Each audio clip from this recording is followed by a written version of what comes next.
베드로전서 2장 2절에서 10절입니다. 가난 아기들 같이 순전하고 신령한 젖을 사모하라. 이는 그로 말미암아 너희로 구원에 이르도록 자라게 하려 함이라. 너희가 주의 인자하심을 맛보았으면 그리하라. 사람에게는 버림받아 되었으나 하나님께는 택하심을 입은 보배로운 산돌이신 예수께 나아가 너희도 산돌같이 신령한 집으로 세워지고 예수 그리스도로 말미암아 하나님이 기쁘게 받으실 신령한 제사를 드릴 거룩한 제사장이 될지니라. 성경에 기록되었으되 보라 내가 택한 보배로운 모퉁이 돌을 시온에 두노니 그를 믿는 자는 부끄러움을 당하지 아니하리라 하였으니 그러므로 믿는 너희에게는 보배이나 믿지 아니하는 자에게는 건축자들이 버린 그 돌이 모퉁이의 머릿돌이 되고 또한 부딪히는 돌과 걸려 넘어지게 하는 바위가 되었다 하였느니라. 그들이 말씀을 순종하지 아니하므로 넘어지나니 이는 그들을 이렇게 정하신 것이라. 그러나 너희는 택하신 족속이요 왕 같은 제사장들이요 거룩한 나라요 그의 소유가 된 백성이니 이는 너희를 어두운 데서 불러내어 그의 기이한 빛에 들어가게 하신 이의 아름다운 덕을 선포하게 하려 하심이라. 너희가 전에는 백성이 아니더니 이제는 하나님의 백성이요 전에는 긍휼을 얻지 못하였더니 이제는 긍휼을 얻은 자니라. 아멘. 5월 4일이 부활절 세 번째 주일인데요. 어린이 주일하고 겹쳐서 또 그 기간이 이제 또 연휴잖아요. 그래서 약간 고민을 하고 있습니다. 어린이 부서에서는 그 다음 주일에 하자 뭐 이런 얘기도 있고 또 본문과의 적합성 이것도 좀 고민되는 부분이고요. 또 제목은 제가 잘 TV를 잘 안 보기 때문에 그런지 몰라도 그 미슐랭이라는 말을 제가 뭔지 몰랐습니다.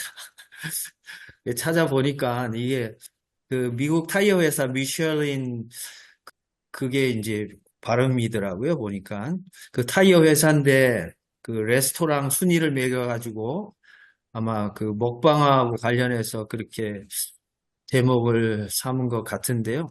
어쨌든 또 배우게 되었습니다.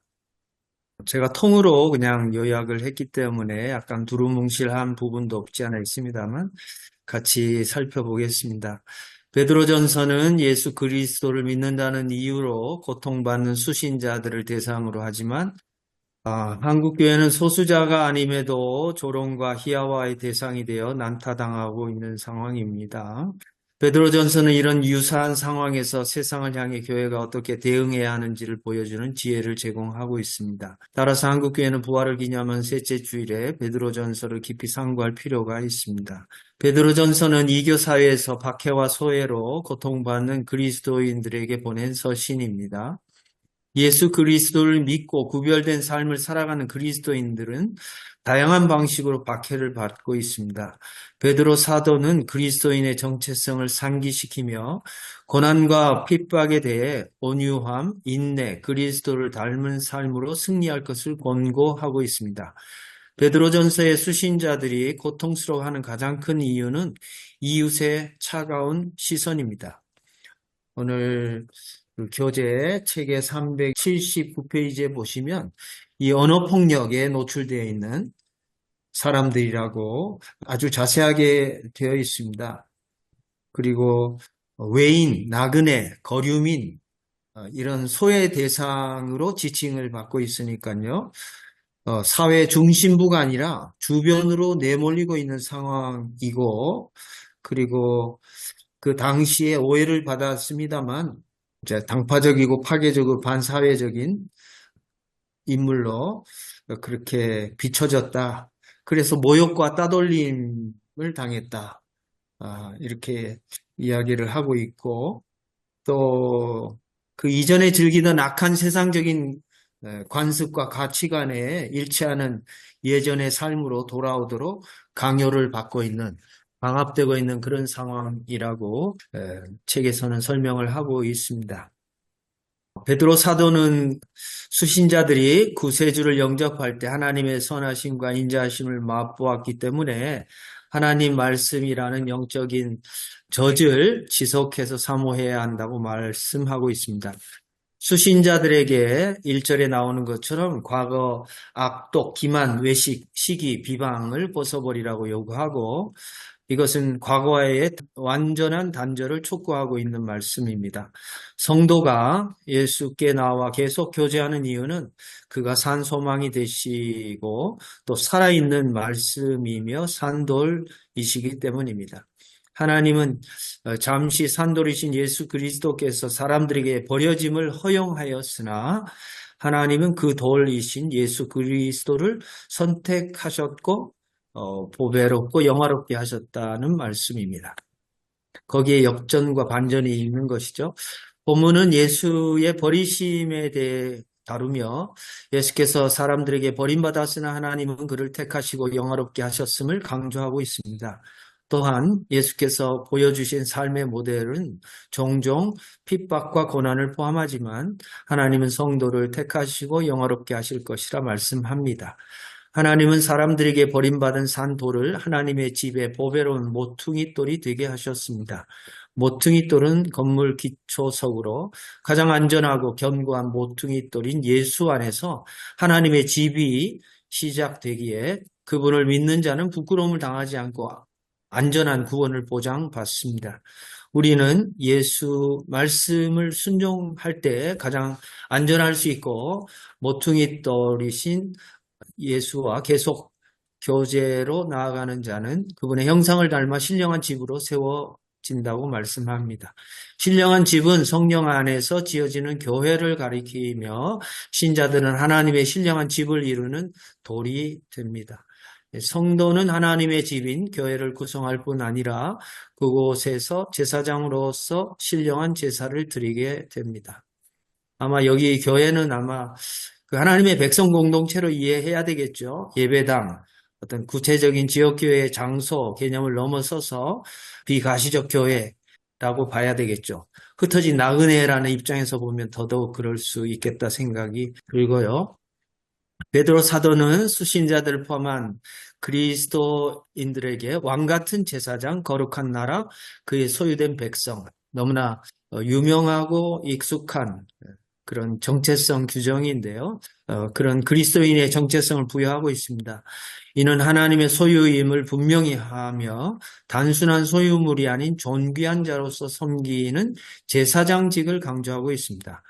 구약시대에 레위 지파나 사독 계열 사람들만 제사장이 되었지만 신약시대에는 중보자 예수 그리스도를 통해서 모든 그리스도인이 제사장이 되어 언제든지 은혜의 보좌로 나아갈 수 있다. 제사장으로서 성도들의 역할은 하나님의 역사하심을 소개하고 구원하신 하나님의 아름다움을 선포하는 것이어야 한다 말씀하고 있습니다. 이 종교개혁 전통에 있어서 만인 제사장 우리가 한번 생각해 볼 수 있는 그런 부분인 것 같습니다. 교회의 직분과 직임에 있어서 그 역할과 책임이 강조돼야 되는데 그 직분 자체의 어떤 위계가 강조되고 있는 한국교회 모습을 또 반성해야 되는 부분이 아닌가라는 생각도 해봅니다. 우리는 세상에서 하나님과의 관계를 끊으라는 요구에 직면할 때 하나님의 속성과 성품을 드러내는 정체성을 기억해야 합니다. 이는 말로 하는 전도뿐만 아니라 하나님 은혜를 기억하며 하나님과 세상을 향한 헌신과 섬김으로 감당할 수 있습니다. 베드로 사도는 엑사겔로라는 표현을 사용해서 하나님의 덕을 크게 외치라고 말씀합니다. 하나님의 백성으로서의 구별은 세상과의 단절이 아니라 하나님의 은혜와 권능을 공개적으로 선포하는 책무를 갖습니다. 우리는 하나님의 자녀로서 하나님 말씀을 사모해야 하며 성숙해가는 과정에서 세상의 조롱과 공격으로 인한 아픔을 겪을 수 있지만 하나님 나라의 백성으로서의 정체성을 잊지 말고 하나님을 보여주는 삶으로 나아가야 합니다. 이것은 우리가 하나님 백성이며 하나님의 긍휼을 얻은 자이기 때문입니다. 설교 요약을 간단하게 하면 샘플입니다만 베드로는 먹방을 통해 두 가지 먹을 것을 제시하고 있고요. 예수 신앙 때문에 박해와 소외를 겪는 예수인에게 영적이고 순수한 주님 말씀을 선택하라고 말씀하고 있습니다. 예수인은 고난과 시험을 겪지만 새 성전의 모퉁이 돌과 머릿돌이신 예수 그리스도 안에서 산돌같이 신령한 집, 새 성전으로 세워져 가기 때문입니다. 우리는 하나님의 백성으로서 새 성전으로 지어져 가는 자로 살아가며 이를 위하여 날마다 영적이고 순수한 것을 구하고 주님의 선하심을 맛보며 살아가야 합니다. 광장 사람들에게는 버림당하더라도 하나님께는 버림받지 않고 사랑받는 자로 살아가야 하겠습니다. 나눌 수 있는 주제는 여러 가지 있을 수 있는데 어떻게 해야 할 것인가라는 측면에서 첫 번째, 신앙 인격과 성장과 성숙을 위한 과정에서 하나님의 말씀을 소화하는 역량을 어떻게 높일 것인가. 점만 달라고 하는 사람도 있고 또 그것조차 소화 못하는 사람도 있고 밥을 먹고 또 고기를 씹는 사람들이 있는데 결국 그것이 그 한 사람의 인격 성장, 성숙과도 관련이 있지만 결국 교회의 문화를 규정하는 거잖아요. 또 교회의 언어를 결정하는 것이고요. 그러니까 사람의 언어가 많은 교회가 있고 하나님의 언어가 많은 교회가 있는 것 같아요. 그 비중을 어떻게 좀 하나님의 언어 쪽으로 하나님의 목소리가 더 강한 쪽으로 이끌어 갈 것인가. 그 목회자의 큰 몫이라는 생각을 해보게 됩니다. 또 그게 뭐 양육이 됐든 어떤 교육이 됐든 다음 세대에 관한 것이 됐든 결국 말씀에 대한 이해, 그 말씀을 어떻게 또 해석하느냐의 그 신학적인 기준, 역량, 그 폭이 그 교회 성도들을 어떻게 이끌어가느냐의 중요한 어떤 기준이 되지 않는가라는 생각을 해보게 되고요. 두 번째, 신앙 공동체와 사회와의 관계, 교회와 사회 또는 뭐 당대 권력이나 문화와의 관계 거리, 이걸 어떻게 잡아야 하는가. 너무 이렇게 천착돼도 안 되고, 너무 떨어지면 단절되고, 뭐 기득권 세력에 이렇게 줄을 설 수도 있고 수도원처럼 단절될 수도 있는데 이런 어떤 관계 거리가 역사적으로는 굉장히 다양한 샘플들이 있을 수 있는데 그럼 한국교회 또 지역교회에서 우리 뭐 도시에도 있고 또 농촌에도 있고 섬에도 있는데 우리 교회들의 어떤 지역사회와의 관계거리는 어떻게 잡아야 할 것인가 뭐 거대 담론일 수도 있습니다만 한번 얘기하면 좋겠다. 또 우리의 고민이기도 하고요. 세 번째, 오늘 말씀의 주제인 것 같기도 한데, 이 거룩한 제사장, 이게 어떤 것인가? 이 역할과 책임은 또 우리 목회자로서 이제 설교를 통해서, 목회를 통해서 어떻게 적용하고 또 심화시키며 구체화할 것인가? 뭐 이런, 뭐 나름 떠도는 생각들을 조금 글자로 이렇게 뭐 정리를 했습니다만 아직은 또 정리가 되지 않은 상태이기에 양해를 부탁을 드리고 이 정도 요약을 하고 발제를 마치겠습니다.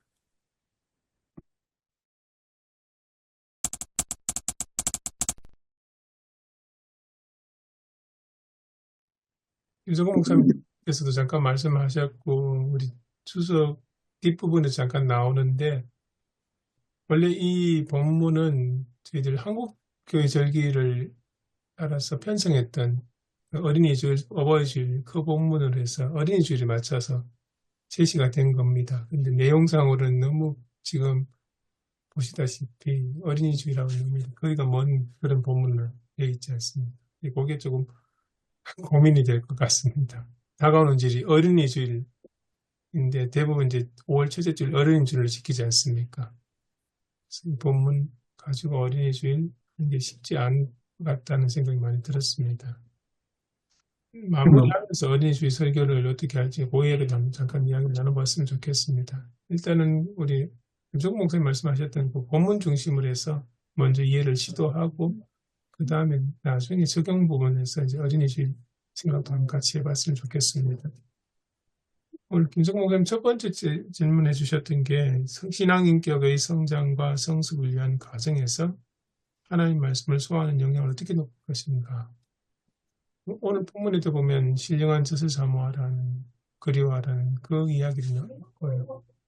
이 부분에 대해서 목사님들이 이제 생각은 어떠신지요? 그 인간 변화에 대한 부분이고 대상이 어린이든 어르신이든 결국 목회를 하는 궁극적인 이유는 그 사람이 예수님을 통해서 바뀌는 모습을 보는 기쁨이 아닌가라는 생각을 하거든요. 근데 그게 굉장히 좀 좌절될 때가 많고, 뭐 우리 자신도 그럴 수 있고요. 그러니까 그런 측면에서 보면 인간의 가소성, 인간의 그 변화 가능성에 대해서 이 희망을 가지고 살아가는 사람들이잖아요. 그래서 교육하기도 하고 또 목회를 하기도 하는데 결국 어떤 교육 과정, 커리큘럼을 이수했다고 신앙 인격이 성장하는가?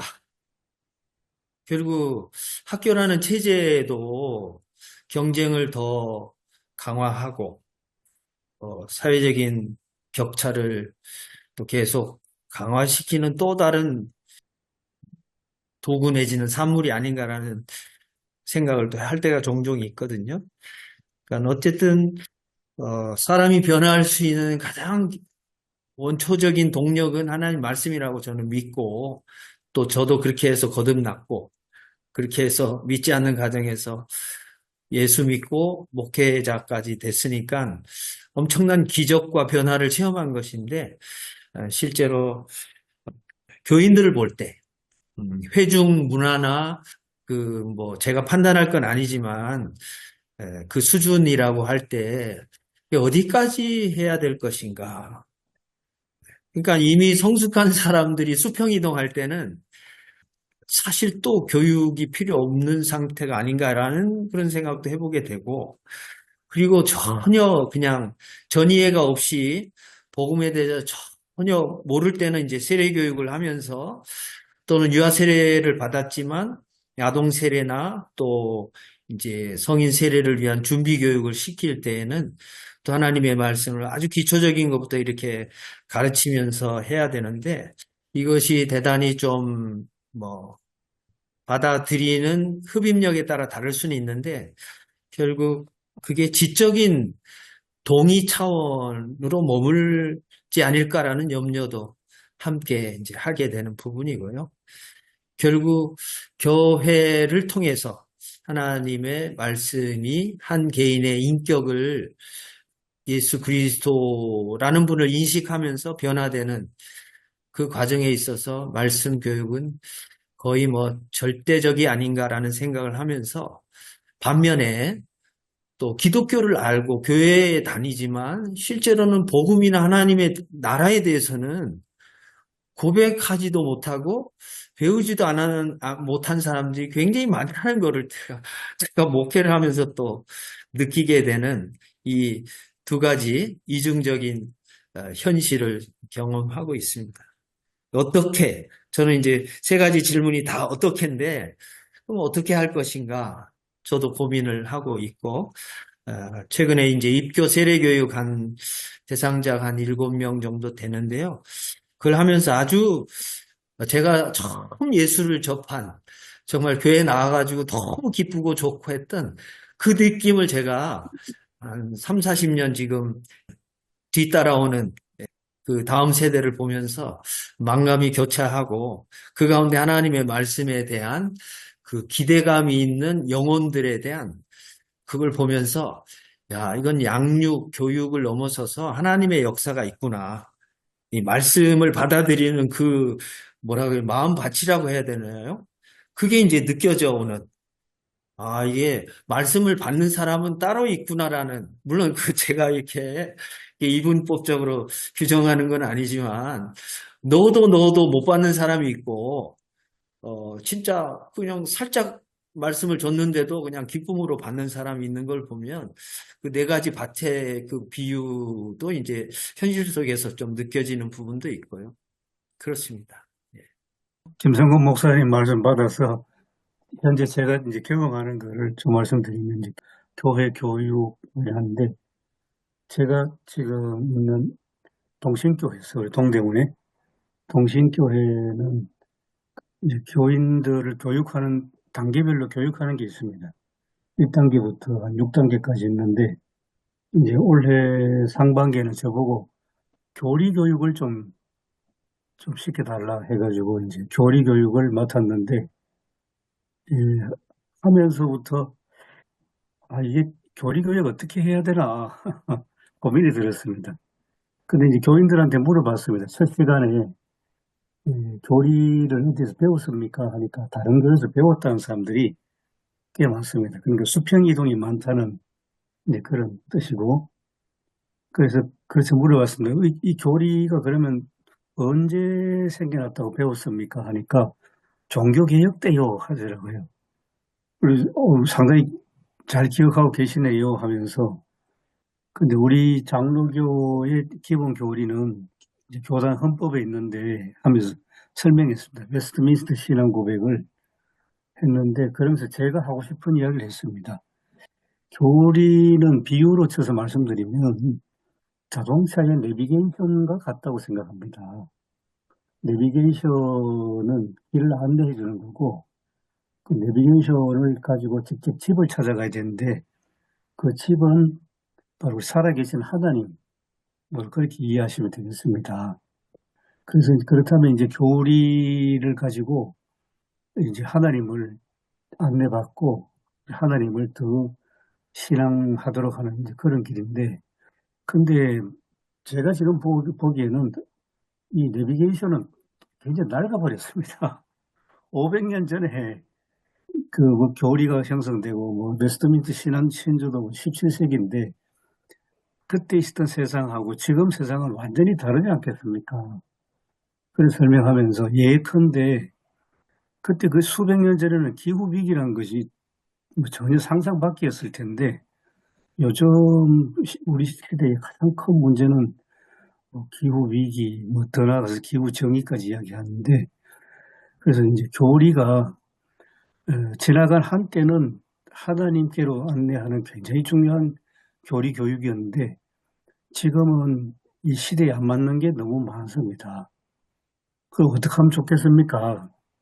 이제 이래가지고 시작해서 이제 신앙 고백에 천지를 지으신 하나님 아버지 이제 그거를 시작을 했습니다. 하면서 그거는 이제 옛날 교리로는 안 되니까 그래서 이제 제가 그다음에 좀 물으면서 이제 제시하고 인도한 게 차라리 성경 공부하십시다 그랬습니다. 창세기 1장부터 3장까지.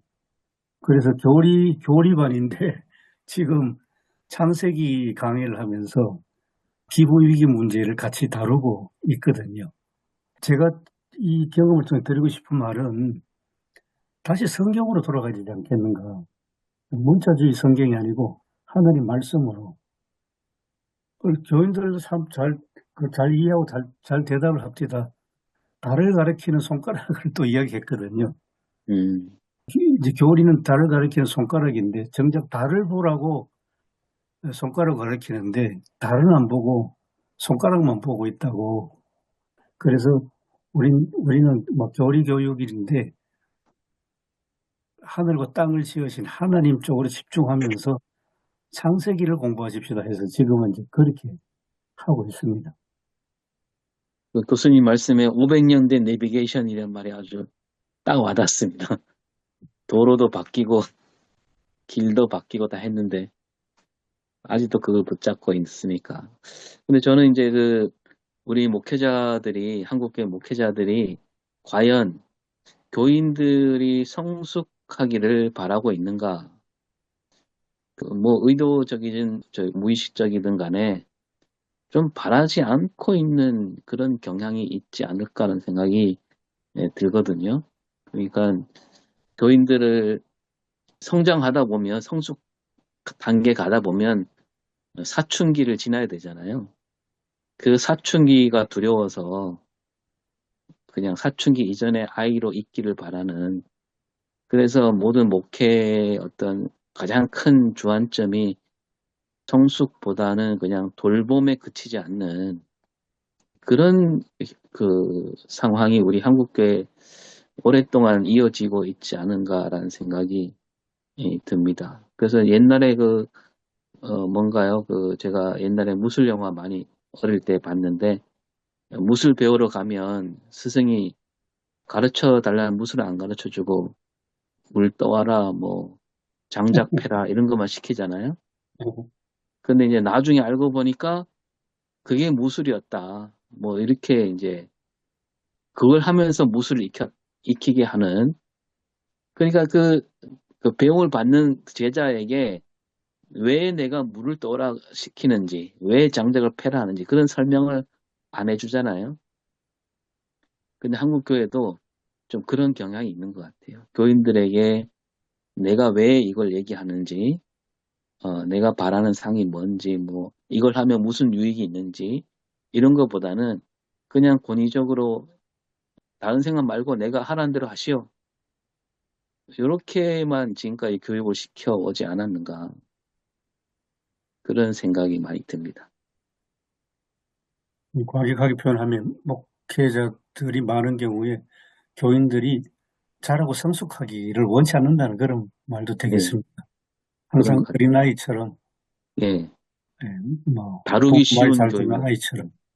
예, 목회자를 의존하게 만들고 독립적인 신앙보다는 목회자 중심으로 교회 뭐 권력이라고 해야 될까요? 결정권이라고 해야 될까요?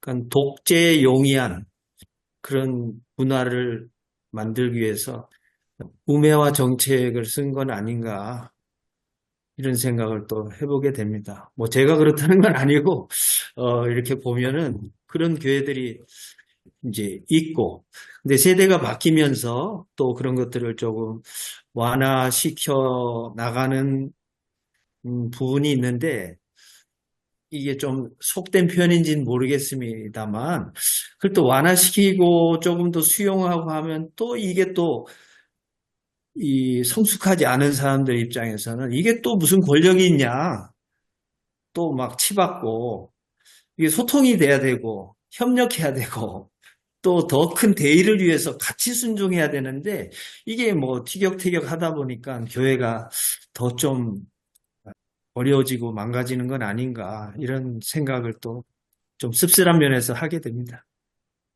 성장 다음에 성숙이 와야 되고, 성장과 성숙이 신앙에서 같이 가야 되는데, 은연중에 많은 목회자들이 그걸 막아서서 그런지 보면, 교회 가서 가만히 보면, 이제 성숙되는 신앙보다는 그냥 교회 와서 예배 드리면서 목사님 설교 말씀 듣고 고개 끄덕끄덕하고, 그거 보면 내 모든 신앙은 목사님한테 다 맡겨놓는 듯한. 그러고 나서 이제 교회 바깥에 나가면 살아가는 가치관이나 이런 모든 것들이 세상 세속주의에 완전히 이제 영합하는, 그렇게 이제 이중적인 생활을 하는. 목회에서 경영으로 넘어가는 그 임계점이 있는 것 같습니다.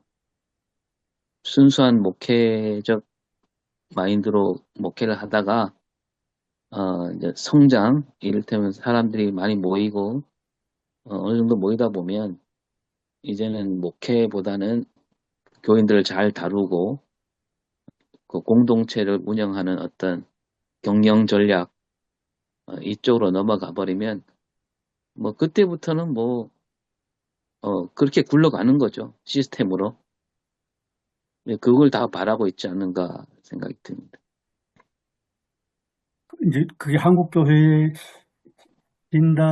진단으로 보고, 이 베드로전서에서 여기 나오는 교회는 결코 시스템화되고 제도화된 교회가 아니고, 소위 이제 요즘 우리식으로 표현하면 선교적 교회를 할까요? 그리스도인 신앙 공동체가 이제 그 사회에서 소수인으로 살아가고, 때로는 이제 박해를 받고, 요즘식으로 또 표현해도 혐오와 배척의 대상이 되고, 이제 그런 어려운 상황에서, 어떻게 신앙이 자라나야 되느냐. 아까 여기 박원호 목사님은 영적이고 순수한 뜻을 이제 모유라고 그렇게 미술 내용으로 표현하셨는데, 이 말씀을 사모하는 가운데서 박해 상황에서 자라나라. 그런 말씀으로 들리거든요. 그러면 이번 주 설교의 첫 곡지는 한국교회는 박해받는 소수자인가? 아니면 뭐 엄청난 세력을 갖고 있는 그런 대형 시스템을 가진 교회인가? 뭐 그런 우리 주일날 할 수 있는 설교인지 모르겠습니다만 그런 질문부터 떠오릅니다. 그 교회가 추구하는 게 말하자면 사회에 있는 그 사회적 기업 이런 형태들보다 오히려 더 세속화돼서 어떤 이속을 남기는 기업, 영리를 추구하는 그런 기업으로 되기를 그렇게 하면 그게 이제 성공적인 목회다. 이런 잘못된 그런 교회상이 우리 안에 아주 깊숙이 이 몸에 배어 있지 않은가 그런 생각이 듭니다. 그게 뭐 선교 혹은 전도라는 말로 포장해서 다들 그걸 목표로 삼고 있지 않은가. 이를테면 뭐 처음에 교회 시작할 때 뭐 상가 건물에서 시작하잖아요. 개척했을 때. 근데 그 상가 건물에 시작한 그 목사는 그 상가 건물임에도 찾아온 교인들, 그 교인들 생각과 다르잖아요. 상가 건물에 찾아온 교인들은 상가 건물이기 때문에 찾아온 거 아니겠어요? 그런 아주 소박한 생각으로. 그러나 그 교회를 시작한 목사는 하루빨리 상가 건물에서 벗어나서 자가 건물을 갖고 큰 교회가 되길 바라는 마음, 그런 목표로 목회를 하잖아요. 그러면 처음에 왔던 그 교인은 자기는 뭐 큰 교회 갈 거면 처음부터 큰 교회 갔지. 내가 왜 여기 왔겠느냐. 이렇게 어떤 배치되는 그런 지점이 있는데 목회자 잘못이 더 크지 않을까 생각이 듭니다.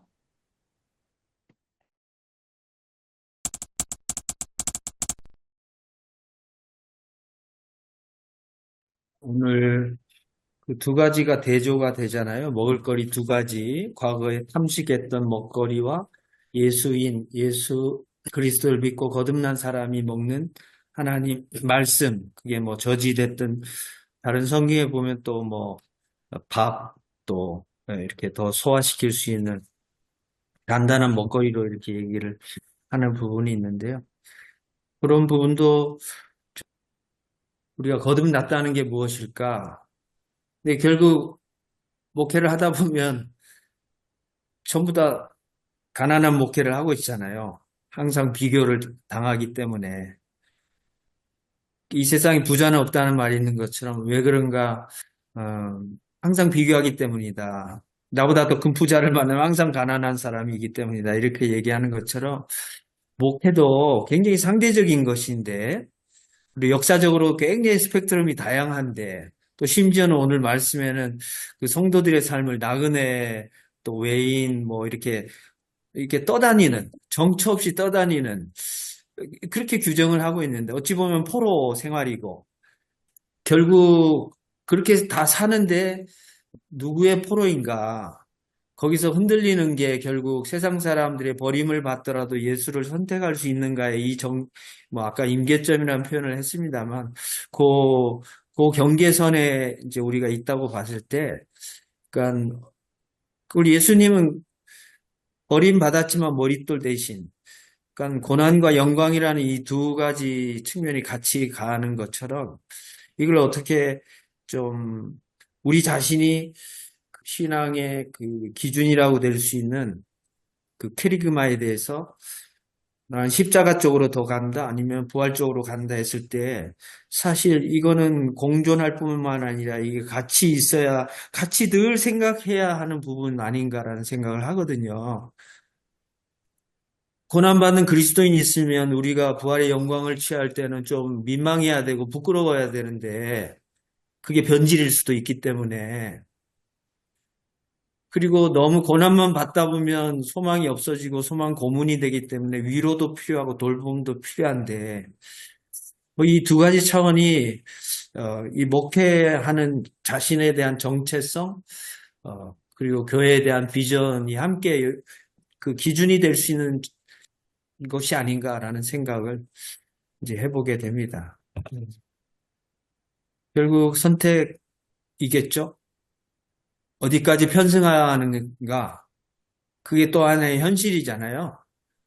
그리고 우리는 지금 목회를 하지만 지금 신학생들이나 전도사님들이나 부목사님들이나 이분들이 가지는 생각이 결국은 한국교회의 미래를 결정하는 게 아닌가. 그들의 신학적인 역량, 깊이 있는 고민, 한국교회에 대한 미래에 대한 책임성, 뭐 이런 것들이 이렇게 다듬어지고 진짜 이게 성숙돼야 되는데 그렇지 않으면 진짜 외적인 게 다 휘둘리잖아요.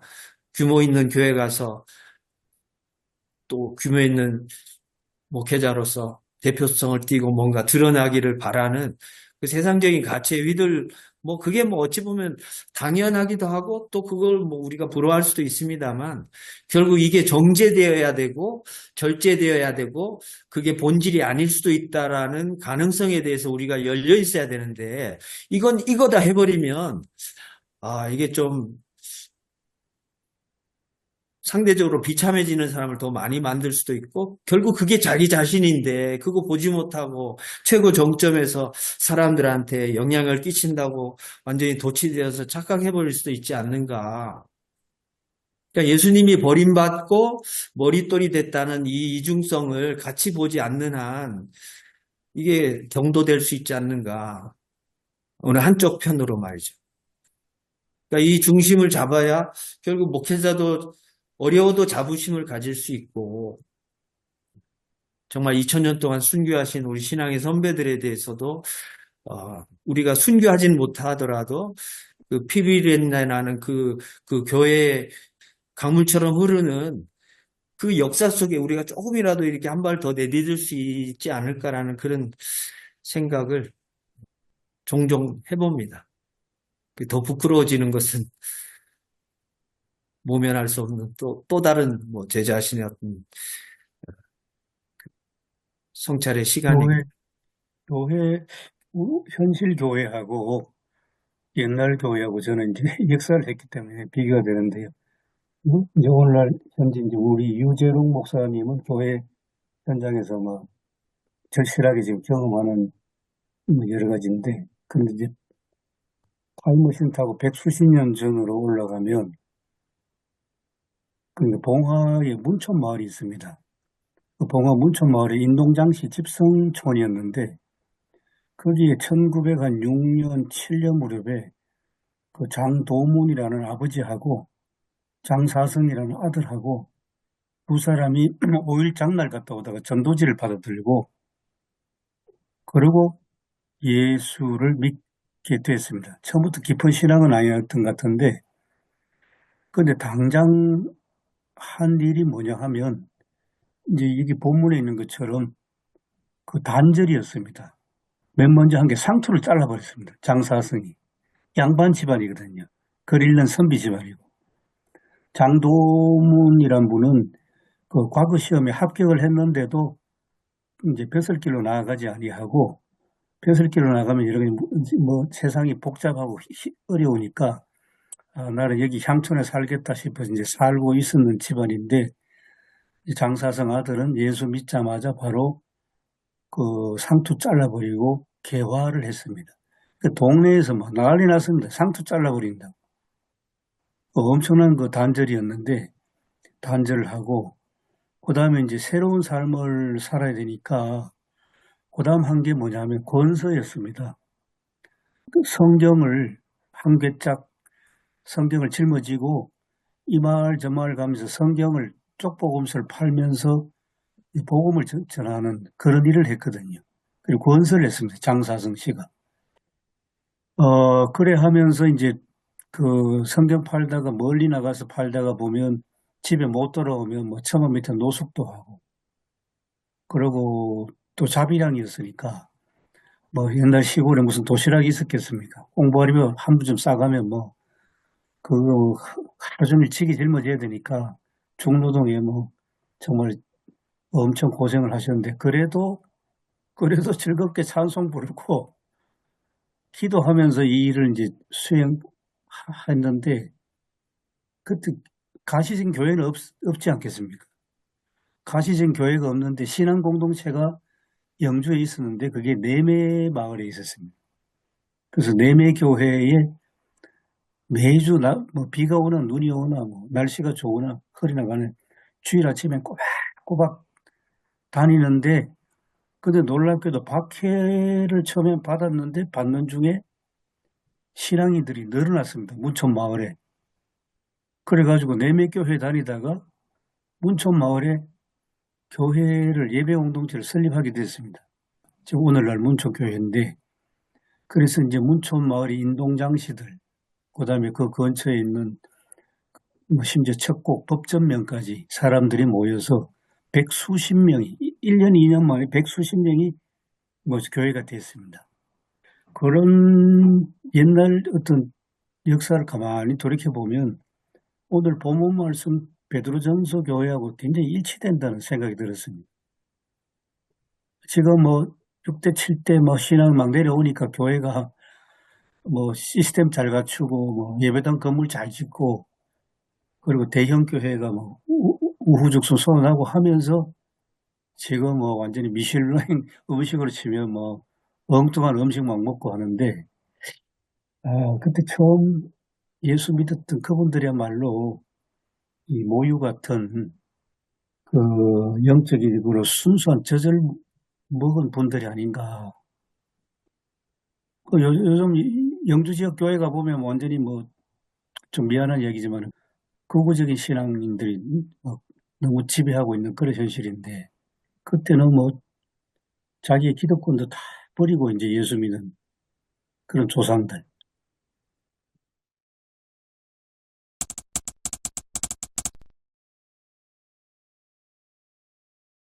오늘 본문을 다시 한번 돌아보면 우리 이제 목회자 입장에서 좀 많이 보기도 하지만 다르게 성도의 입장에서 볼 수도 있지 않을까 그런 생각이 듭니다. 다른 이방 사회 속에서 그리스도인의 공동체로 살아가는 것 그리고 그런 조롱과 박해, 모욕 속에서 그리스도인의 정체성을 유지하며 찾아간다는 것 그런 모습들 그리고 이제 눈에 띄는 것은 2절에 보면 그 갓난아기들처럼 순수하고 신령한 젖을 거리워하십시오. 여러분은 그것을 먹고 자라서 구원에 이르러야 합니다. 개역개정이나 세번역에 세한 걸 다 이제 그 젖을 먹고 그 젖으로 자라서 구원에 이르도록 하십시오. 이렇게 연결이 되거든요. 성도들이 신앙의 성장이 이제 핵심적인 관건이 여기 나오는 그 젖, 그러니까 순수하고 신령한 젖, 하나님의 말씀으로 생각되는데 이 말씀을 통해서 구원에 이르도록 자라는 것. 아마 다음 주 어린이 주일인데 네, 어린이 주일하고 매치되는 본문이 2절에 같습니다. 예, 가난한 아기들처럼 영적이고 순수한 젖을 애타게 바라십시오. 이건데 좀 더 말씀으로 어린이 주일은 좀 역사적으로 좀 말씀드리면 우리 장로교회의 어린이 주일은 그 어린이란 말이 당시에 없었기 때문에 소아 한자 말로 소아회로 시작을 했는데 그게 정확하게 1907년이었습니다. 소아회가 서울의 연동교회하고 그리고 전주 서문교회 또 뭐 한두 개 더 있는데 기억이 안 나네요. 어쨌든 1907년에 어린이 주일을 시작했는데 비교하자면 소파 방정환 선생이 어린이날을 제정한 것보다도 훨씬 앞이지요. 앞인데 교회 당회가 뭐 결정해서 어린이 주일을 1907년에 정한 게 아니고 연동교회 같으면 뜻있는 집사님이 시작했습니다. 김종상이라는 집사님이 김종상 집사님 시작했는데 그것은 그때만 해도 우리나라가 가부장적 사회고 어른 중심 남성 어른 중심 사회인데 이 김종상 집사님이 굉장히 선구적이었던 것 같습니다. 어린이도 인격체로 대접을 하고 그래서 어린이들만 따로 예배드리는 그렇게 해서 어린이들만 따로 다닌다는 것은 형식을 갖춘 게 아니라 어린이들 눈높이에 맞는 성경 공부, 어린이들 눈높이에 맞는 찬송가 부르기 이렇게 시작이 됐습니다. 그렇게 해서 이게 바로 선교로 연결되는 거는 왕십리 교회가 그다음 이제 설립되는 과정도 포함되거든요. 그렇게 해서 시작된 소위 소아회가 1920년, 30년 되면 전국적으로 어린이 주일이 꽃주일이 됩니다. 어린이 주일이라는 이름이 교회의 꽃이라는 거겠죠.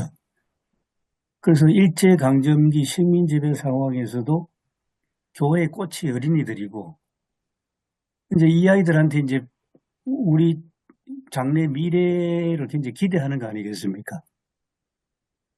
그런 어린이 주일 굉장히 중요하고 또 참 중요한 그런 어린이 주일인데 지금은 이제 저출산 문제 때문에 어린이 주일이 굉장히 간절하기도 하고 또 교회 가면 아이들도 별로 없는 그런 사회고 그런데 이제 정반대 우리 현실을 좀 말씀드리면 요새 어린이들 4세 고시, 7세 고시가 유행 아니겠습니까?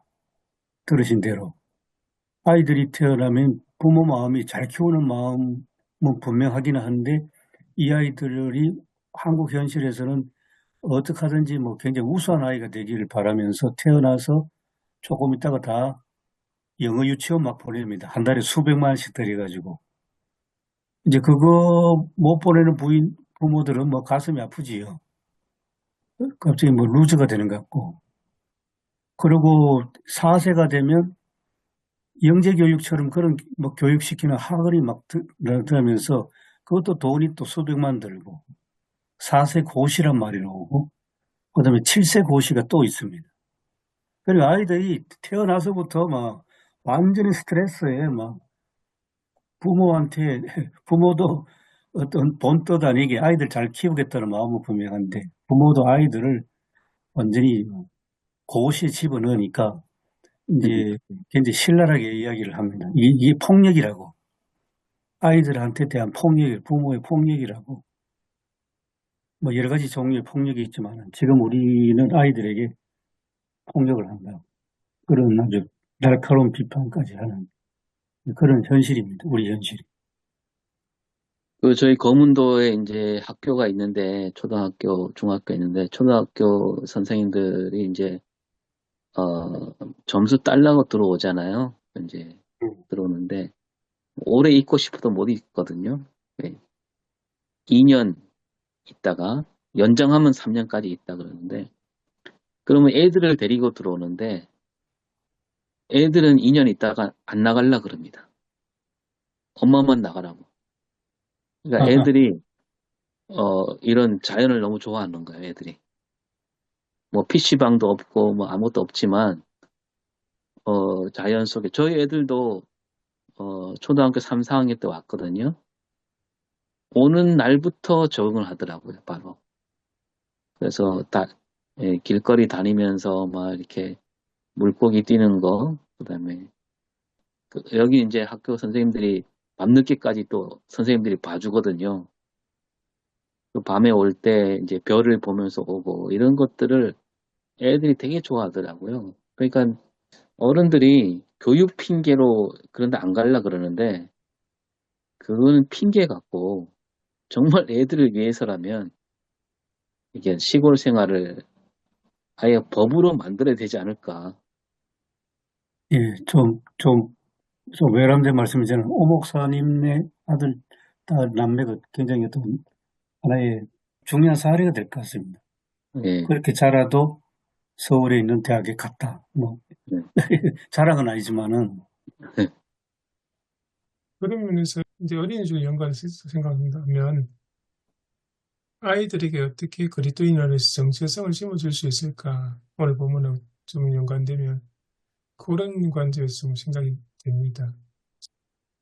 일단 교인의 아이들도 너무 적지만 그 아이들이 학교에 갔을 때 스스로 그리스도인이라는 것을 당당하게 드러내며 생활하는지 생각이 많이 들고요.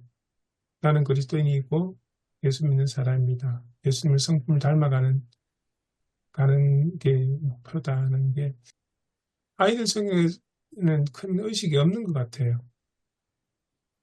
그 아이들한테 억지로 그 어떤 그리스도인에서 정체성을 심어주려고 하는 게 이게 가능할까? 가능하지도 않을 뿐더러 바람직하지도 않는다는 생각이 드는데요.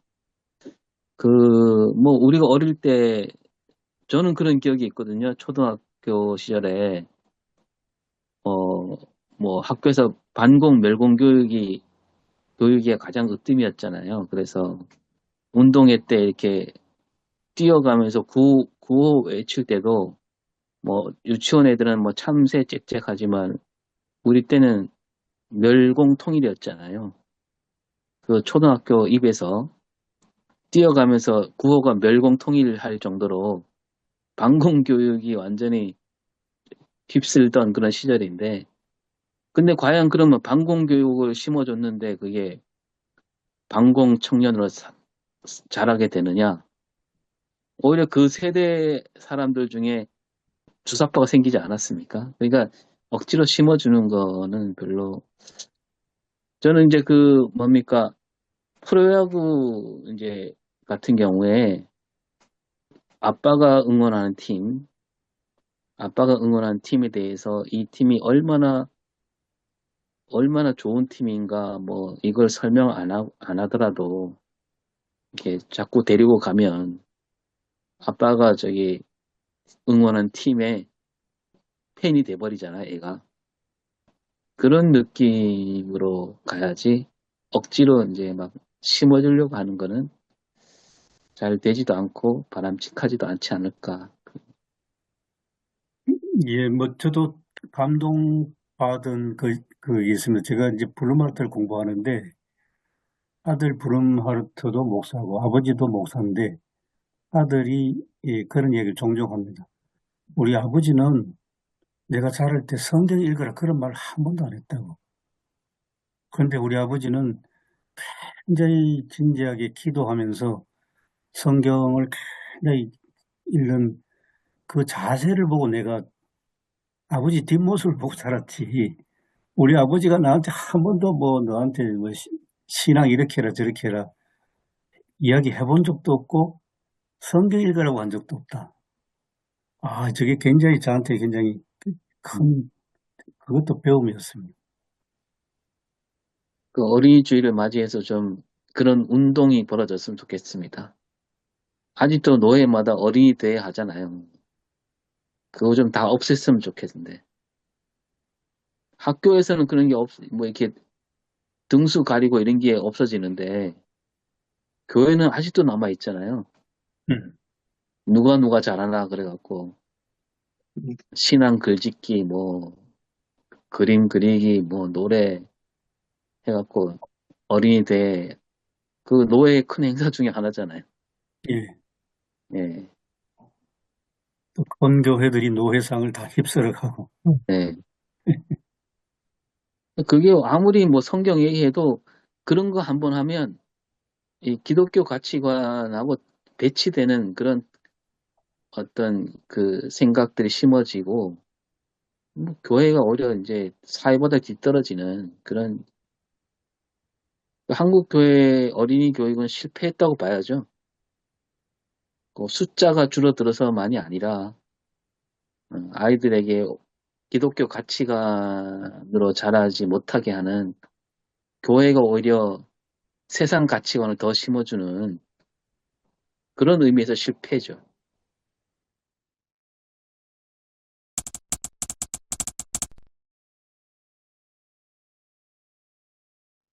저는 이제 어린이 주일과 이 말씀을 어떻게 연결할까라고 한다면, 어쨌든 이제 교회 교육이, 혹은 뭐 이제 어린이 교육뿐만 아니라 이제 교회 전체 교육이, 그리고 2장 9절에 보면 이제 왕 같은 제사장이란 말이 나오잖아요.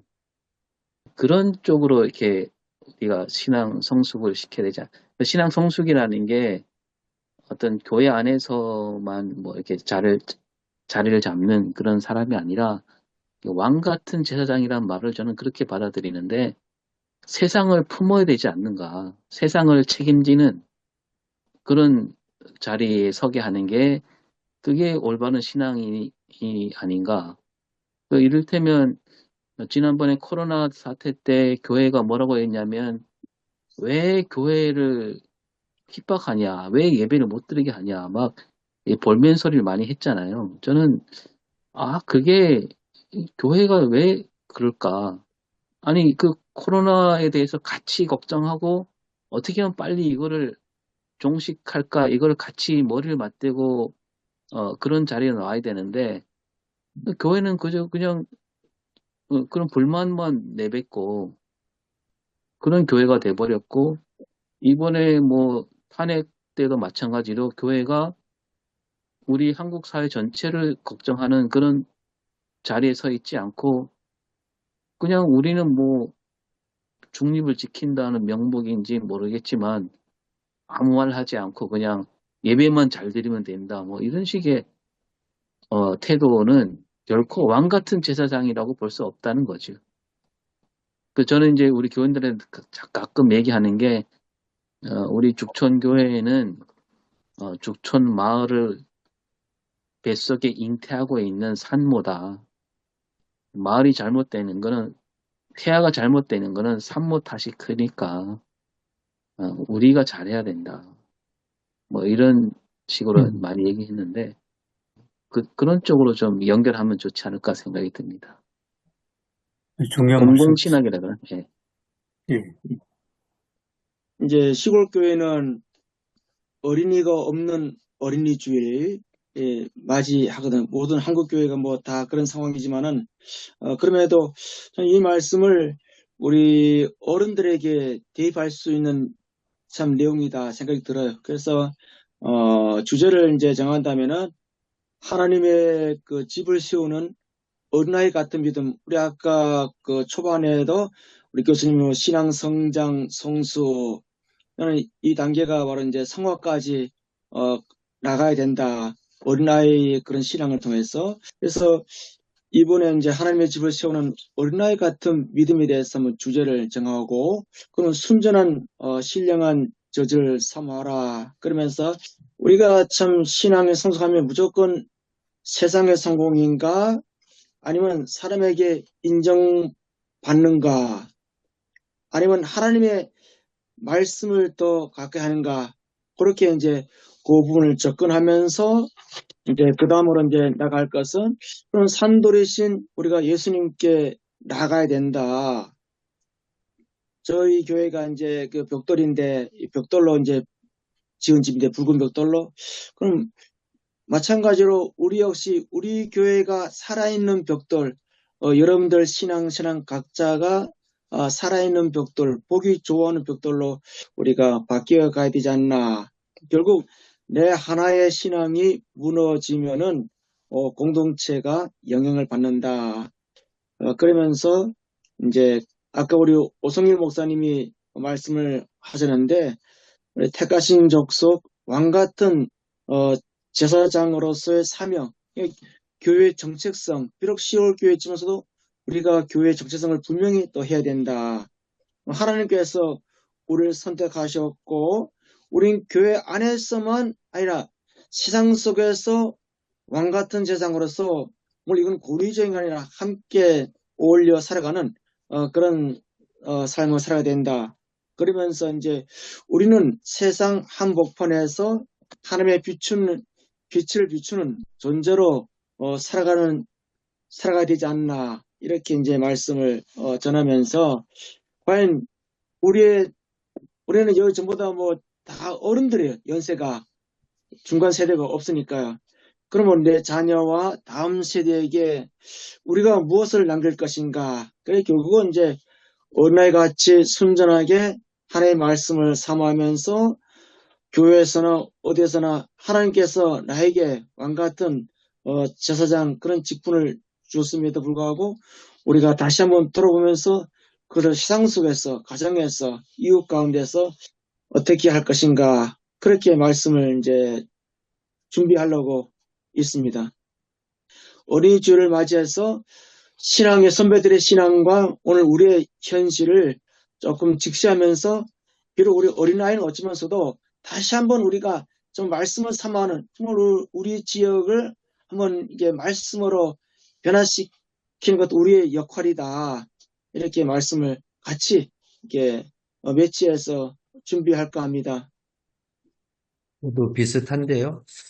비유로 보면 첫 번째는 음식에 관한 거잖아요. 젖이 됐든 우유가 됐든 개인의 성장이고, 그 다음은 이제 건축, 건물 짓는 걸 얘기하는 것이니까 하나의 공동체를 세우는 거, 교회에 관한 얘기를 할 수밖에 없고, 세 번째로는 왕 제사장, 나라, 결국 다스리고 돌보고 결국 말씀이 개인에게 성장이 되고 공동체를 만들어서 교회를 통해서 확장되어지는 요 세 가지 좀 축으로 성장과 성숙 이런 두 가지 측면, 그리고 아까 교수님 얘기하셨던 다시 성경으로 다시 현장으로 그 중간에 역할을 할 수 있는 게 이제 선교적 교회가 아닐까라는 그 틀로 좀 이렇게 좀 구조화해서 말씀을 이렇게 좀 제가 조금 진지하고 이게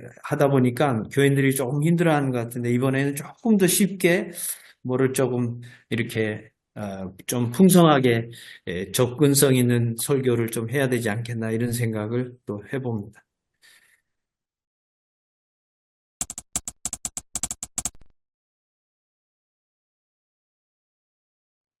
사랑의 하나님 아버지, 참 감사합니다. 저희들에게 귀한 하나님의 말씀, 또 빛과 같은 진리의 말씀을 늘 우리 영혼 가운데 비춰주시고, 또 받은 바 은혜대로 또 전할 수 있는 증인의 삶을 또 사명을 허락해 주셔서 감사합니다. 말씀의 등불, 기도의 등불 꺼뜨리지 않고 이 시대를 조금이나마 밝히며 또 이 세상을 변화시키는 기여하는 종들이 될 수 있도록 주님 저희들을 사용하여 주옵소서. 감사하며 예수 그리스도 이름으로 기도 올리옵나이다. 아멘. 네, 수고하셨습니다. 수고하셨습니다. 감사합니다. 수고하셨습니다. 다음에 뵙겠습니다.